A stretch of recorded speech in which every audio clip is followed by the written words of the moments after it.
Good morning, everyone. You're waking up with India. Thank you so much for joining me on this episode. And thank you to all of you who tuned into the premiere. Today, I'll be discussing a very hot and serious topic, and that is the impact that the uptick in gun violence has had on families in Wilmington, Delaware. Specifically, I'll be joined by Keiarah Fletcher, a second grade teacher and community advocate who lost an older brother and younger sister to gun violence. Kiara is also a co-founder of a community advocacy group, Project H.E.A.L Delaware, and she's here with me now to share her personal account and story and the impact that gun violence has had on her life and her loved ones. Kiara, thank you so much for being here. How are you?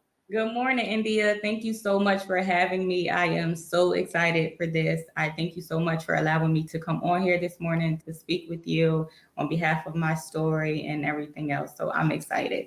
Absolutely. It's unfortunate that we have to have this type of conversation. I'd love to talk so much about all the positive things that you're doing, but it's still an important conversation. And I'm just glad that you were able to take the time to do this. For those that don't know who you are, give a little bit of background. I did share a tidbit of your story, but I'd like for you to do that. So I am Keiarah Fletcher. I am a second grade special education teacher over at Eastside Charter School. I also am the CEO and co-founder of an organization called Project H.E.A.L Delaware. H.E.A.L is an acronym. It stands for Helping Enrich Advocacy and Lives. So we do a lot of fundraising, community work, just, community engagement, just to get like the residents in the city of Wilmington, engaged through community service, fundraising events, and different things like that. I am also a brand ambassador for the Connect Delaware, and that is an organization that helps, emerge and retain young professionals in the state of Delaware. Mm-hmm. So.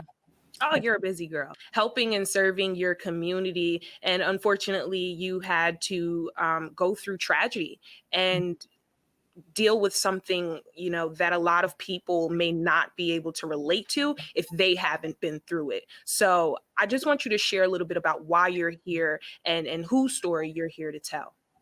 So I am here because my family, my two siblings, my brother and my sister, has passed away due to gun violence. So I am here to carry on, and tell that story and that legacy and why I do some of the things that I do now in remembrance of them. Mm-hmm, mm-hmm. Kiara, as far as statistics goes and the numbers, reports show that there's been 104 incidents, 18 homicides, 132 victims, 21 people killed just this year alone. Mm-hmm. Again, to someone reading this that has not been affected by gun violence, those just look like numbers. But to you, what do those numbers symbolize, considering the fact that your sister is a part of that? Yeah, it's crazy because, hearing those numbers, like you said, if someone, didn't have a family member that, they have lost or a friend, it's okay, or it may be surprising to hear that number. But for me, and actually, knowing that my sister in just this year, not even including my brother, which was 2 years ago, it saddens me because just like the numbers are so high and, especially for my sister to be so young and to not even be, out in the streets, I should say. I know we're probably going to get more into it later on in the show, but just with her situation in itself, it's sad because she's a part of that number for whatever reasons, and it just being in the wrong place in the wrong time. So it's so unfortunate. You talk about her being in the wrong place at the wrong time. What exactly do you mean by that? Tell me about her story. How did you come to find out about her being killed? Okay, so we're going to get straight into it, I guess. Like in the city of Wilmington, it's just, so much going on with these young people. And, we have like the gang violence and things like that. So it's just certain parts of the city of Wilmington where you kind of just like, you can have those pinpointed areas where you're like, I'm not going in that area because something may happen, or I don't want my child to be at this park at this certain, time because I know that something may go down, just with the gangs in the city of Wilmington. So with my sister in her situation, just being out at a party and hanging around like people that are there when others are targeted and you're just in that place, then, like something like that unfortunately happens to you. And that was, my sister's case. It wasn't that she was in some type of gang violence or any type of drama or someone was looking for her, she was just in that place where she was surrounded by others who were, and then her life was taken. Wow, that's so terrible. I'm sorry to hear that. How old was your sister? So she is 23. She will be 24 this November. Wow, so very, very young. You talk about some of the places in Wilmington that you feel that are areas where violence occurs. Why do you think that it's happening or bubbling up in those certain areas? Wilmington in itself is very, very small, so like it's like everybody knows each other, like the corners are really, really, really small. It's not a big area. So everyone is just like in this small area. And, you may go over this side of town or this side of town, but just, within a 3-block reach, it's so small and everyone knows each other. So with that being said, like if they're having, some type of beef or drama, like they would say, it's so easy for someone to get caught up in just those small blocks, like we don't have anywhere else where we could go. We're just like in this small town and it's nothing really here to do for us. So everybody's just all like congested in this one little bubble. You would think because people know each other and are so connected that people would not be killing each other, that people would be looking out for each other. Why do you think it is that there is so much tension or so much, anger? I think it takes a lot of anger to want to do something like that. So where do you think all of this comes from? To be honest, I think that okay, we don't have like a lot of, well, we do, and a lot of people may not know about it, but we have the resources. But again, I would just say, like, for an example, if you go to a local park, they're taking down the hoops and the rounds where young people will go and play basketball, or they're shutting down our community center.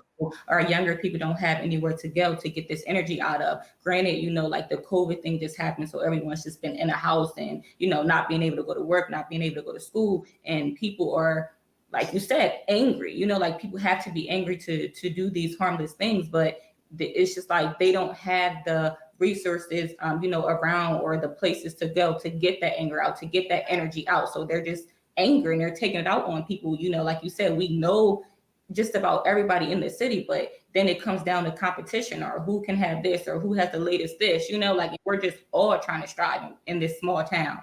Mm-hmm. And you being now a victim of gun violence, it is the individual who is killed that's the victim, but the family also becomes a victim.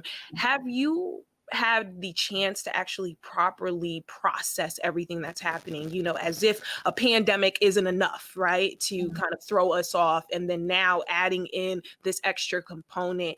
Have you had the chance to properly grieve and process this? Can I actually take you back to my brother's death, and then yeah, definitely. All right. So, in 2017, that's, my brother had a headshot. So I'm at work and I get a phone call. My father is in New York, at work. So I get a phone call because I'm next to Ken. His mother lives in Ohio. So I get a phone call from work and they're like, "Oh, you got to come to the scene." I'm like, "Come to the scene." I'm like, "Okay." So I get there and I see my brother laid out on the ground with the headshot, What was going through your mind at that moment? Oh my God. It was just like, I was almost in shock. Like I couldn't even believe it, that I was literally seeing a body and they're telling me that that's my brother and that I have to identify the body. Wow. So when I get there, like my family's meeting me there, my mother's meeting me there, which is not his mother. That's just my dad's son. So I get there and I see him laying on the ground and the cops are coming up to me and the news people are all in my face with cameras and stuff. It was just like so overwhelming that I was trying to identify my brother, but then I got so many people like coming from all over the place. I see caution tapes and things like that.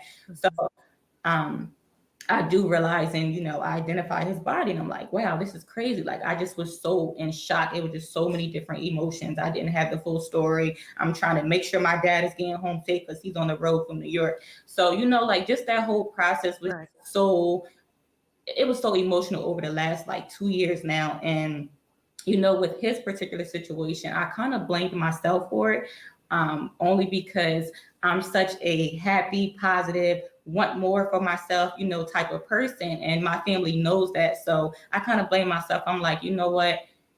I wish that I would have made it out of here, like to help my family. And now 2 years later, it happens, to my sister. So I'm like, all right, God, like, I don't know what's going on. So, with my brother's situation after that, I literally dropped out of college. That's what a lot of people don't know.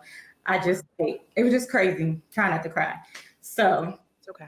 Fast and forward to, my sister's death. It took me a year or two to really kind of just accept my brother's death. However, like, the lifestyle that he did live, I can't sit here and say that it wasn't, expected, but it kind of just, it still was just like, it just didn't sit right with me. No one deserves to die. Yeah. So fast forward, it's a year that has gone by, and I'm just like, all right, like, I'm getting used to it.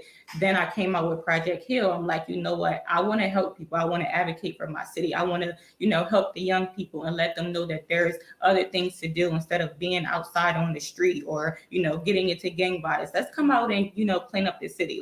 Your brother's death inspired this community work. Yes, with Project H.E.A.L. So I just wanted more for my city, and I'm just like, all right, I'm at a pace. I'm going back to school now. Like, I'm trying to, get the balls rolling. Now, 2 years later, the very same thing happened to my sister. Very same thing, So my dad was, once again, he's a truck driver, so he's not here. So he's calling me like, she just got shot. You need to rush to the hospital. Her mother's there. I'm like, okay. So late at night, I get the phone call. I'm on my way to the hospital, and they of course pronounce her dead. So I'm just like, yo, this is crazy. Like, what else is it? Like, I don't understand. So I just feel like in this time right now, and it's just like, I feel like God is like, I don't know. Like, I question him plenty of times. Like, you know what? Whatever you have for me, like, maybe this is my story, but why is it that I have to be the strong one? Why is it that I have to lose my siblings just to really come about with something, So you've had to be the anchor, it sounds like, for your family through all of this. Yeah. So, like, to answer your question, like, how I'm dealing with it, I would say that, the more things that I do within the city, that's me, I guess I would say, paying back or just trying to deal with it in a positive light. But I do have my days when I break down, because I'm human, but I'm just trying to deal with it and cope with it as the days go on. But I feel like that I can't let myself down. I have to be that person to make the change for the next generation, because who else is going to do it? Like, I think of things like in a positive mindset, what I think first is going to come next, because if I think positive thoughts, I'm going to react positive. If I think negative thoughts, I'm going to go off and no one understands why. Right. And a lot of people can't do that, Kiara. Sometimes people go through things and, it's actually the opposite. It's not a positive mindset. It's actually hate, revenge, feeling vengeful. Did you ever feel any of those emotions when you were going through, because you're still healing? This was your sister passed away, last month? Last month, yeah. So you're still grieving and healing. Talk to me about some of the emotions that you've had to deal with, through this journey. Like with my brother's death, like I said, I blame myself. But, with my sister, it was kind of just like, with my brother, it was more so like, I know, like, he was into the streets, like, so with that, I kind of understand that lifestyle of life. It's either you're going to be dead or in jail. Let's be realistic. I'm not going to sit up here and say that he was a perfect person, So that's why I was like, I feel like I should have just like made it per se to get him out. So now with my sister's death, it's crazy, because like I said, it wasn't like she's into nothing. So why did she deserve this? It was kind of just like wrong place, wrong time. So I feel a different type of hurt for this situation, only because I'm just like, she wasn't sick. She wasn't in no gang violence. She wasn't, in none of that. So why did it have to be her? Why couldn't it just be a simple thing where it was just like she was going to recover from it and learn her lesson.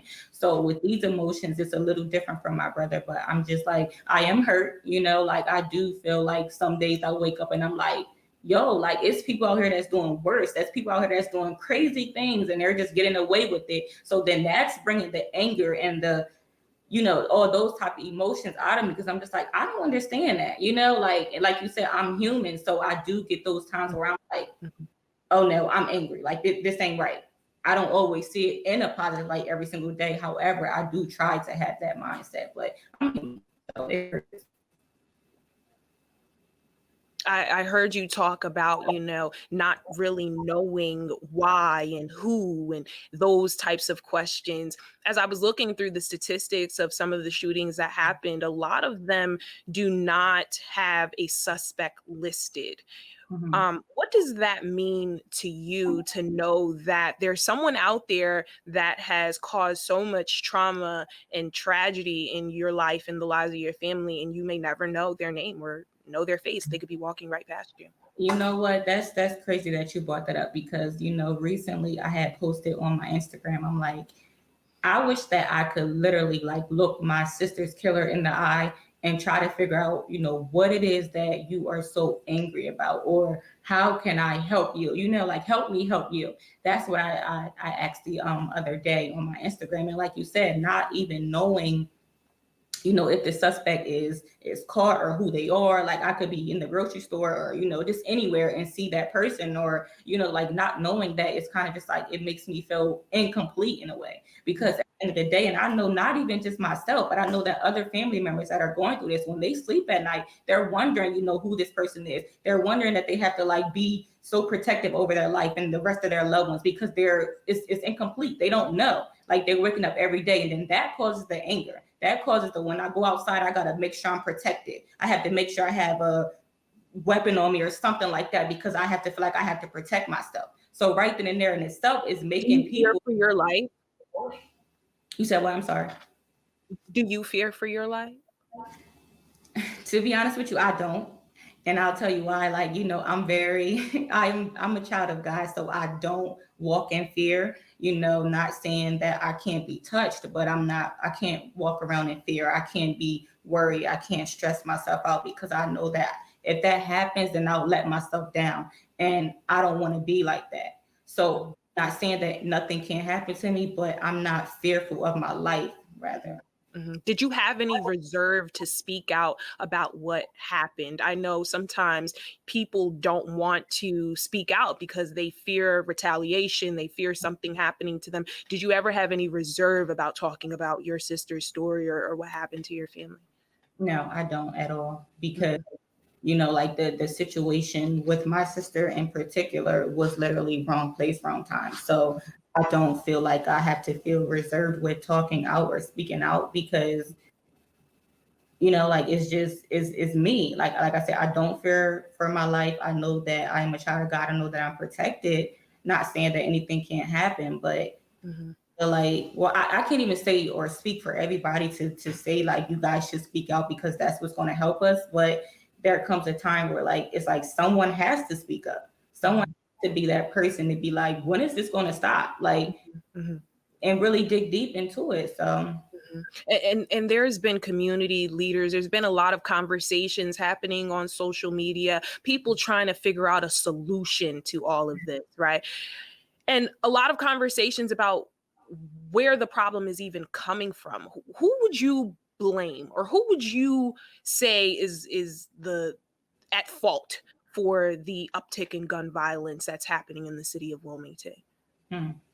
That's a question that I feel like, I'll answer it.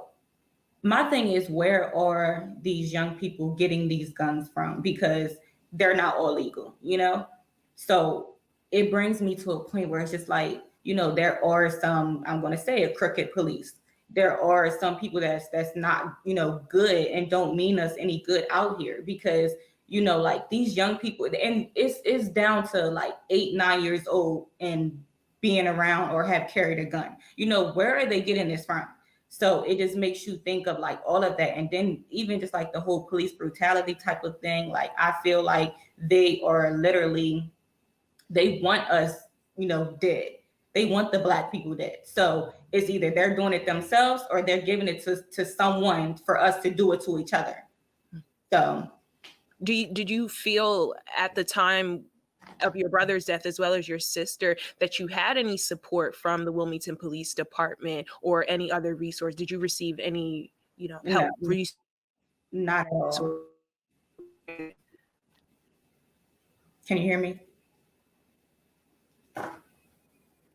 Yes, I can hear you. Okay. Yeah, no, not at all. I feel like, with both situations, when it first happened, of course they were there at the scene and all of that, but after, it was nothing else. Like, you don't hear from them. They'll come to your house or they'll call you and confirm something, but then that's it. They just leave you, like after. Like I said, with my brother's situation, the news people were all in my face, and they just painted out, like, they put this crazy picture of me in the news, and I'm just like, are you serious? Like, and they just was like, that was it. So I just felt like it's always, highlighted when bad things happen from the police and from the news or whoever, and they highlight that, but then that's it. They don't even come check and make sure, we're okay after the fact. Like, even just now, like, with it being a month since my sister's death, it's like, that's it. Like, I have my closest friends and family, but that's it. It's police reaching out or no type of resources for the family. It's nothing like that. It's no, grieving programs. It's nothing like that for, my family to be able to attend or go to get the help. And this is why a lot of people are angry, because we don't know how to deal with our emotions. We don't know how to deal with, a lot of things that are going on, with us. Do you think without that, it causes more tension and more problems? Yeah. Yeah. I definitely feel like that. Like I said, it's almost a thing where it's like where, people feel angry and they want to retaliate. They're trying to, grieve, but they don't know how to, in a small place where everybody's just like, like, it's so hard. It's hard. Mm-hmm. How has the community responded to your situation? Has there been community leaders, government officials, anyone that has reached out to you to learn more about your story, or particularly find any solutions to help with the crisis? No, and that's a good question. No, none at all. It's literally just been family or friends, just kind of like trying to, cope with it, and, just having different get-togethers to keep the family together. But it has not been no like local council people or anything like reaching out. Do you think that they could do more, and what would more look like for you? I do feel like that they can do more. I feel like more will look like, programming. It will look like I said earlier, the hoops and stuff at the park is taken down. That right there, the community centers are closing down. And, like, I think about when I hear a lot of people are doing this whole real estate thing. They want to, get these houses and stuff. But how about like actually getting a building and turning it into a center? With your real estate, like just doing things like that, I think will help. Mm-hmm, mm-hmm. I think that it is very interesting that you spoke on the fact that, there are community leaders that are, again, they're speaking out, they're asking for solutions, but they have not yet reached out to someone like you. What do you think would help to close the gap and actually make these conversations happen so that we can see change in the community? I think that it's really down to no one is just trying to be that one person. Like, I feel like they're in a team. When one falls, we all fall. So I feel like there needs to be like a round table sit down with plenty of different families and, council people and all of that, to really sit down and figure out what we can do or what can happen or what can we bring to the city to, help us, instead of it just being like, oh, this one person, I'm going to make this one decision and that's it. No, you didn't hear how this person felt. You don't, like, I really feel like we all need to just sit down and get our ideas out and plan for the next actions for us to really get the ball rolling on what we can do next to help us. Right, because, we don't want to see this continue to get bigger and bigger. You talk a little bit about the youth related incidents, and considering the fact that just last year we seen an uptick in youth related gun violence. What do you think that the teens need at this time to be able to feel like their voices are being heard, or that they feel considered, so that they won't feel the need to retaliate against each other in this way? And it's not just teens, there's a wide spectrum of people that have been killed and due to gun violence. But right now, we're seeing a lot of young people dying. So what can people do to give teens a voice and a platform so that they can feel heard and not have to act out in this way? Mm-hmm. I think that now it's very important for us, like, someone like myself, to really go in those areas where those people are and talk to them, take the time out to really be like, I'm going to have this event today. Why don't you come on out? Let's make it hands-on. I know, with COVID, everything is crazy and virtual, but we have to go in those very areas that, like these crimes and stuff are happening so that we can make an impact, so they can know that we are there. We need to meet them where they are. It's not so much just like it may be an event posted somewhere, and I'm just going to say, no offense, but, it might be in Trolley Square. Those who may not feel like they can come to Trolley Square, or, their work going down to, Market Street Mall. It's going to be, we have to go where they are, in the hoods, on the corner, and be like, come out, let's have a conversation. Let's figure out how we can, what we can do to change this. We have to meet them where they are. As a teacher, when you see those headlines come across your phone and it's a 13-year-old, it's a 10-year-old, it's a 15-year-old, how does that make you feel? Just knowing that you work with kids, how does that make you feel?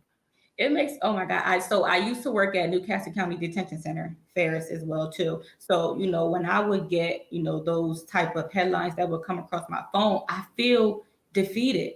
I feel like, even just, with my brother and my sister, I feel like, oh my gosh, like, what can I do? Like, it needs to be something done. I feel like, a lot of times we sit around and we talk about, oh, this needs to change, this needs to happen, but we need to really actually do it. We need to be in action, because like you said, we are losing our young people every single day. Like, and it's getting outrageous. The numbers are crazy. So when I see that, I'm just like, yo, Keiarah, like, you have to move. You have to do something about it. If you want the next generation to live, to prosper, to thrive, it starts today. We have to do something. So when I see that, I'm just like, wow, like, I feel defeated. I feel like I'm not doing enough. I feel like a lot of us are not coming together. Like I said, I feel like it's literally just like that one person, and maybe this organization doing this, that person doing this, that person's doing that, and everybody's trying to do their own thing. Well, we need to come together because we're so small. If you came together, we would be so powerful. The Delaware is so small. So I feel like we would be so powerful as a whole. Yeah, there are, resources that are put in place to help, teens that may be at risk, but for some reason there is some type of disconnect. What can people do to spread more information about these programs and resources so that people can actually start getting connected instead of feeling like they don't have an option? I know, the social media thing is really big. Everything's on social media, to be honest. Like, I feel like a lot of people in this generation, they get on social media and find out news before they actually turn on, the news on TV. So that's one way. Another way is also actually like going around. If we have to like knock on doors, because the social media thing is booming right now, but also there's people that's like, you know what? Or, just for like the older people, for sake, I don't want to get on social media no more. I'm tired of seeing that. But if we're actually like out in the community, in the cities, and, on each side, north side, north side, east side, south bridge, whatever, we're actually knocking on doors and being in the community, I feel like people would, like be receptive to that. We're in the middle of the election season right now, and gun violence is a very, again, hot topic, important topic. A lot of candidates are speaking about what they plan to do once they get in office about that. What would be your advice to a candidate that ends up winning on their first day in office, as far as what they can do to mitigate violence in the city? I think that, my thing would be, all right, let's sit down, let's plan it out, let's strategize it, but then let's get to action. What can we do? Like, as you being the leader of this, like, how can we all as a community, like all of us, come out, talk to you, and then to put it in action? That would be it right there. If I could say that to them, because then, like, we ourselves, the people, have to hold them accountable, because that's what they're, that's the leadership that they are in. So we have to hold them accountable for it. So it's done. You plan on running for a seat one day? You sound like someone that should. I don't know what God's plans are for me, but I never saw that coming, but I'm not going to deny it either. So. What do you think is next for the city of Wilmington? Where do you see the future of Wilmington going? Do you see it progressing, and do you really see things changing, or what do you see, Kiara? Tell me. If I must be honest, India, I don't know what Wilmington, Delaware in itself holds. I will say that, just for an example, how they are literally doing Market Street Mall over or Brownie Square over, and it's they want to shut out certain people, or Trolley Square, like they don't want certain people in those areas. So it's almost like a systematic oppression or genocide where we can't be in those areas. So that's already like dividing us in a way. So I don't see where Wilmington is going. However, I do feel like, we as a people, we have to really get out there. We have to make a stance, and we have to stay, like it's a lot of things and organizations and people that come together to do stuff for a moment, but then it doesn't last. So then it's like, oh, we got y'all again. Like it's going down. They already look at us as y'all, we're not going to last. So I feel like, just looking at Wilmington, if people like me, who have been through it and really is, want to take a stand and is not afraid to, like look that person in the eye and be like, what can we do to help? What can we do to change? Then it's going to continue to just go down. And what is your biggest concern if that happens? What do you think the city will look like in the event that things don't change? I feel like more, killings will happen just within our Black African American society. I do feel like that. I feel like, also a lot of, places and things will be a mess because we already feel like we're not worthy or we don't have enough. So then they're going to go out and try to, go against the opposition. And it's just going to be a crazy big mess. Yeah. And so many families affected by this. How's your mother doing? How has she been? And your father, because I know that you are the sister of Alexis as well as your brother, but you have the same father, correct? Yes. How have they been holding up through all of this? So my mother, she's really just, trying to be there for me because she's not those two mother. So her thing, she's trying to be there for me to make sure that I am okay and make sure that I stay up. And, she also just got back with my father. So it's a crazy story, so beautiful. one big blended family again.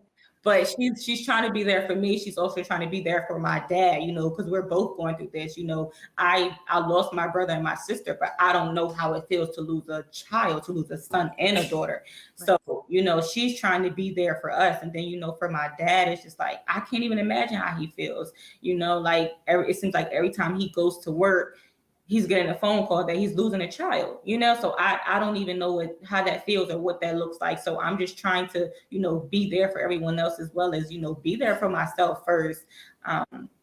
This whole like Alexis situation, it made me realize that, Kiara, sometimes it's okay to just take that time for yourself, because if you just try to be there for everyone else, like you'll explode. So I have definitely been doing that. I do check in on my parents all the time. I do check in on, his mother and her mother as well too. For families that have either went through this or know someone that is going through this, you talked a little bit about self-care, you talked about the religious aspect, and that's what keeps you sane. But what's a message that you send to them as far as being able to cope with the impact that it has on their lives as well? I would definitely say to stay in prayer. That's number one, whether you're Christian, Islamic, whatever, stay in prayer, whatever you believe in. Also, like just, some personal things that I do. It's okay to, talk to someone to get it out. A lot of us try to like hold it inside because we may feel like other people may not understand or they may not, know what to do. But I just want those people to know that it's okay to talk about it, to let it go, to release those emotions, because we are all human. We all are, one person who can't change the world. We can't do it all of ourselves. We're here for each other. So the more that you speak out, the more that I speak out, the more that we all speak out, we can help each other. Mm-hmm. So I want those families to know that we are here, that, I'm here, I see you. And if you ever want to reach out to me, if you ever want to talk, like I'm open. I just feel like that's, how it should be. Do you think that some families deal with PTSD, post-traumatic stress disorder, because of instances like this? Do you think that the tragedy is so, real that it causes them to have, health issues and conditions like that? Definitely. And, like even with that in itself, like, especially, in our communities, like, it is causing, those families and people to have that. And because of how things are right now, I'll just say a lot of us are not even going to the doctor to get checked out. So then it's causing more problems, within our people, and they don't realize, what's going on. And then everyone is so quick to throw the whole medicine thing at you as soon as you go in, even down to a younger child. They're like, oh, he has ADHD, but instead of really just talking to this child, they want to throw medicine. So, as you get older, and like for the older people that are going through things like that I went through, they're getting the PTSD, and they're just like, it's crazy. It's wild. How deep does this conversation run? Again, as a second grade teacher, when you are with your students, or when you were with your students able to be in a classroom, I know you guys are virtual now, did these conversations come up? Were there any students that talked about how gun violence in this city was personally affecting them? Yeah, so I work at a school where, predominantly is Black children. And, in the city of Wilmington, where I grew up, where I come from, I find that, a lot of my kids in my school, they have probably lost a family member, a brother, sister, whoever, and they're dealing with these problems at such a young age. And I find that, sometimes for them, they want to talk to people that looks like them, or people that can relate to them. So, like for myself, it's kind of like, oh, Miss Fletcher, like, let me talk to you because I feel more comfortable with you. I can relate with you. You come from the same place that I come from, So it's so hard for them, to deal and cope with things. But I just feel like, us as a teacher for myself, and also as a community activist, that I had to be there to give them that answer and to let them know that it's going to be okay, that they are not alone. They're not by themselves, because when our kids come to school, or when they were, virtually, we're like the first responders, like the teacher. Every single day, I'm spending so many hours with this child. So I'm getting to know this child. This child is getting to know me. They might not, when they go home or when they're with their families, they're not getting that same attention as I'm giving them, because I am their teacher. That's still my job. However, it's not just a teacher. It's also a friend. It's also a mother. It's also a cousin, a sister. It's all of that. It's nurturing to our children. Mm-hmm. Do you think that responsibility weighs on your shoulders heavy, because you have to play so many roles? Like you said, you have to be a teacher and a first responder. Yes, it definitely plays. It definitely plays. A lot. Um, you know, just being an educator in itself, and and that's why I call myself an educator rather than a teacher, because I'm inside of a classroom and outside of a classroom as well. So it does, weigh a lot. I do personally like my job because I'm still helping people. Like I said, whether it's in the classroom or outside the classroom, I'm still helping people. But it is a lot at times when like it's so much going on, and I'm having to deal with theirs and mine as well personally. Mm-hmm, mm-hmm. Are there trauma-based resources in the school? Yes, it is. So we do have like the whole mental health team. They can go talk to a psychologist. We do have that as well in the team. But like I said, just for, a child who may feel like, if they're younger, like they may feel like, I want to go to this person because I can trust this person. When you're younger and it's a lot going on at home, have that one person. It's not just like this person can be like, I'm a psychologist, but they might not feel like they want to talk to this person because that person doesn't look like them. So now I'm in this position where I'm just a teacher, but I still have this job that I have to perform for this child because this child trusts me. Why is it so important for a child to talk to someone? I hear you repeat it a lot, someone that looks like them, someone that looks like them. Why is it important for a child to talk to someone that looks like them? And what does that mean?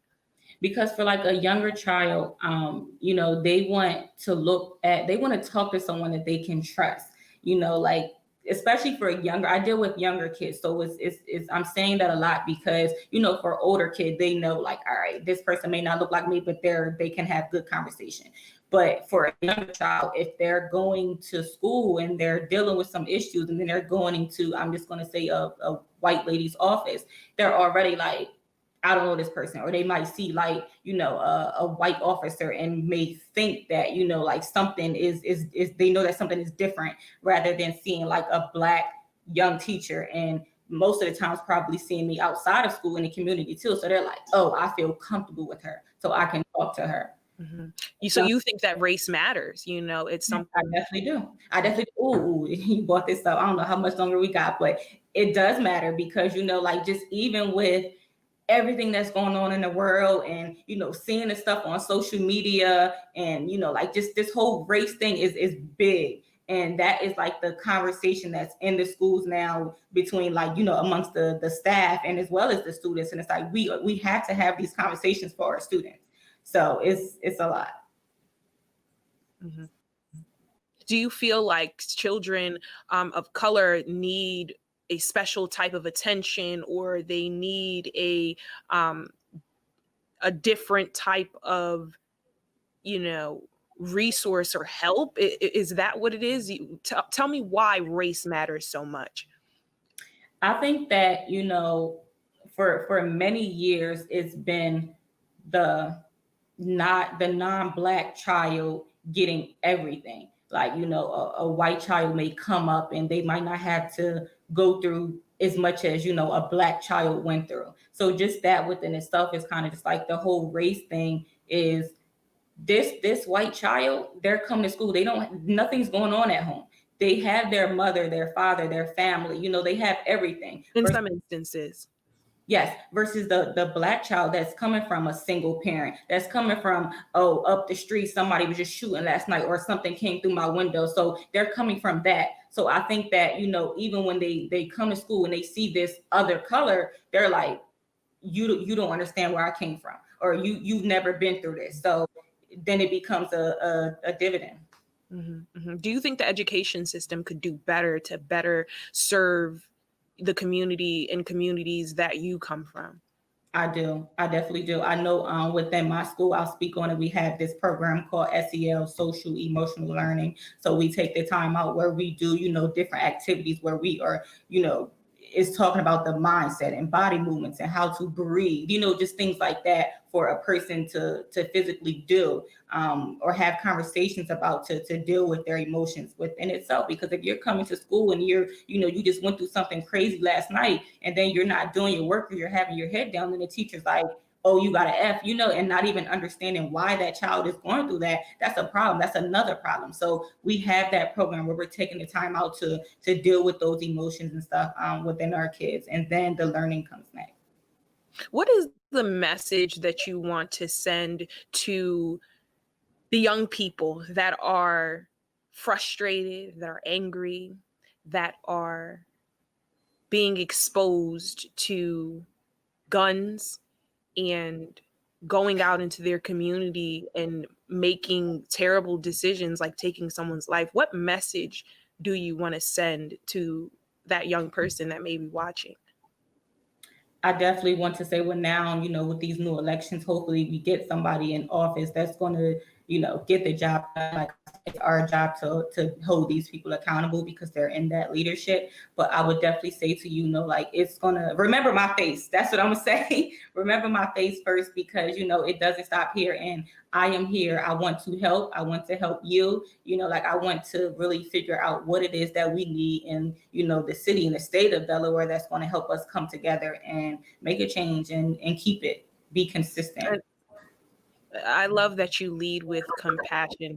That's beautiful, Kiara. Compassion is also in the work that you do. Talk to me a little bit about Project H.E.A.L Delaware, and we did touch on it as far as, you know, the inception of it being created after your brother's death. But talk to me about some of the work that you do in the community and the impact that it has.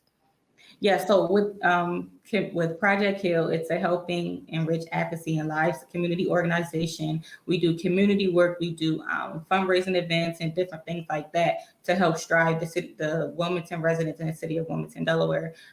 We just recently had a community cleanup where we were literally just out there, like, picking up trash for the people. We did food drives and back to school drives and things like that, just to, you know, give back to my city and to help these people. And I say community organization, and we do, you know, those work because I want the people to come out and actually physically get involved. You know, like, it's one thing to have some type of program where you're just sitting in and you're watching and you're getting bored. But if you're coming out for 2 hours and you're doing service, you're doing something that is taking up your time, that is also moving your body, that is allowing, you know, that energy to go elsewhere instead of it being, you know, used in a negative way. So with Project H.E.A.L, we do those things.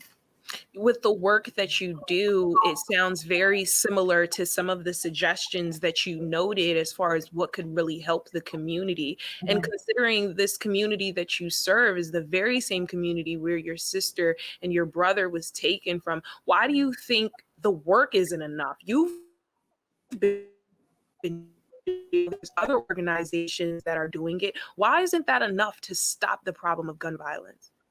I think that, it's not so much that it can't stop it. It's more so we all have to like come together. There's plenty of different organizations, that has many of different things going on, but I feel like the work in itself is, like I said, we're just programming in itself. I know that the COVID thing has everything virtual right now, but I think that, and I'll just, I'll speak on my organization itself. If we can be more consistent, if it's every type of, we know this date is going to happen versus like it happening and then like next month or something, we take a break or something. Like I said, COVID has everything shut down, but I think that, for the consistency, I think that will play a major part, because then people will have something to look forward to instead of it just being this one thing where everyone comes out and then it kind of dies down and then everybody else is, putting their attention elsewhere. So if it was a consistent type of thing, I think that it could help a lot. You talk a lot about community relations, and some people are against this, but I do want to ask you personally, do you think that it would make a difference to include the police into some of the work that you do as well? Do you think that community and police relations matters, and would that help with the problem? I think that right now, how a lot of people are not looking at the police in a positive light right now. That's number one. Number two, I feel like I'm not going to say no. I don't feel like that they can't be involved. However, I think that the narrative has to change, because right now the police are looked at as like bad, like that's it. Like they're doing these harmful things to these people that are, the injustice system is unfair. So I don't want to say no that they can get involved, because I'm not going to say that just one person with the uniform on is so harmful. I'm not going to say that. But I do feel like the narrative has to change for them before they can get involved. So when they do, that it can change and let people know, or let young people know that the police are here to help, instead of it being in a bad or negative way, or they're there to kill or to harm me. Mm-hmm. Yeah, because I think that everybody is going to have to work together if this problem is going to get fixed. It's not going to happen on just one side. It's going to take many sides: government, police, community, the teens themselves. So I'm looking forward to seeing, how everything progresses and hopefully changes for the better. Thank you so much, Kiara, for taking this time to have this conversation with me. Before we get out of here, I just want to know, what's new for you? What's happening next? Are there any things that we can look forward to as far as projects that Project H.E.A.L is working on? Yes, so Project H.E.A.L is actually working on something. It's going to be virtual, depending on how these next few months go. And, election season is coming up. So it's like so much is going on. We're definitely putting things together right now for that. Me personally, I am writing a book, so it will be coming. Look out for that. I'm excited. And yeah. Did I get the exclusive on that? I feel like I got the exclusive on that. I feel like you did. I think you did. Well, go ahead, WITN. Yes. That's awesome. What's the book about? Are you able to share that yet, or do we have to wait? It's about my life, to be honest. I am starting the book from 2017 for my brother's death. It's literally, just what I was saying and going into more detail about, everything within myself, from me dropping out of school to, just so much of my life. I see myself going so far, and, like the things that I think about when I get there, I'm just like, can't nobody tell me anything that I haven't already exposed myself. So why not do it right now? And it's the perfect time. So I'm excited. It's about my life. It's definitely going to be deep. So how can people keep up with you? So I am on Instagram and Twitter. My Instagram is _AYEKP, and my Twitter is _Keiarah, KEIARAH. And Project H.E.A.L's Instagram is PROJECTHELDA. Project H.E.A.L. Thank you so much. Thank you so much, Kiara. You've been great. I'll see you soon.